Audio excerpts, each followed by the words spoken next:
tournament. And you were saying they were self-refereed. Is there much like conflict in that if you're choosing your own rules? Like, is there a lot of drama involved with that? I feel like there would be.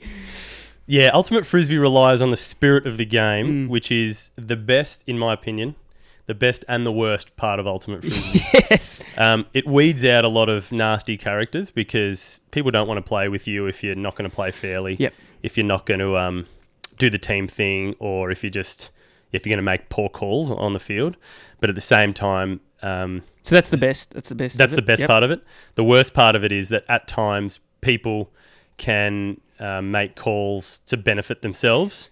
And everyone's been in that boat, but it's hard to be objective when you're heated and, it's next score wins. Yeah. So that can be the worst of it sometimes, and sometimes the calls can start racking up. Yeah. So how do we form this decision? If you're one team and I'm the other and we both disagree, how do we form a decision? It depends on what the call is, but let's just say I'm throwing the Frisbee and I step out to throw it and I call foul because you've hit my hand. Yep. You've got the option then as the defender to, you can agree with me and say, Joshi, I hit your hand, no worries, and the Frisbee will... I'll start again, essentially at 0. You've got a 10-second stall count. So netball, you're allowed to hold the ball for 3 seconds. We're allowed 10. Yep. If you disagree, then you'll contest it. Okay. And look, there's a couple little intricacies. But if I was already on stall count 5, then when we restart, I'll be on 5. Yeah. If the Frisbee's downfield and it's in the air and I'm going for the Frisbee and I call a foul on you and you disagree, the Frisbee will go back to where it came from. Yeah, right. Does that make sense? Yes. Or if you say, Joshi, I fouled you, then I'll get the Frisbee from where it is. So it's set up to be as fair as possible, but it can still be exploited a little bit, and it's not a perfect system. I guess even umpires aren't perfect because they can get things wrong, but it definitely does rely on being spirited. And I assume most of the time people are honest with that, or... I think so. I think, like I was saying before, people don't want to play with you unless you are well-spirited. Exactly, yeah. So for the most part, I think people are well-spirited. And look, everyone's made bad calls before. I have.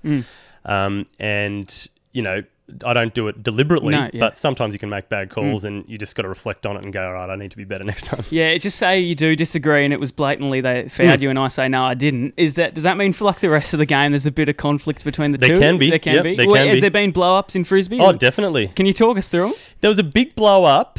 It was a game, Canada versus Japan in about 2010. That was really, really... It went too far where... the Japanese were being physical, and then the Canadian men's team ended up laying out and cleaning up a bunch of the Japanese guys.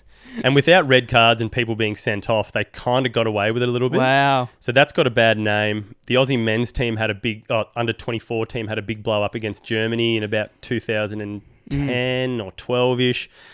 I haven't been involved in too many of them. A couple of...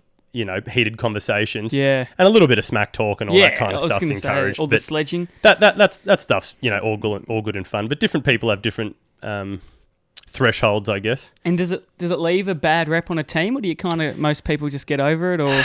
I think if it probably happens continuously, it can be a bad rep on a team. Yeah. Most people, certainly we just get along. We get on with it.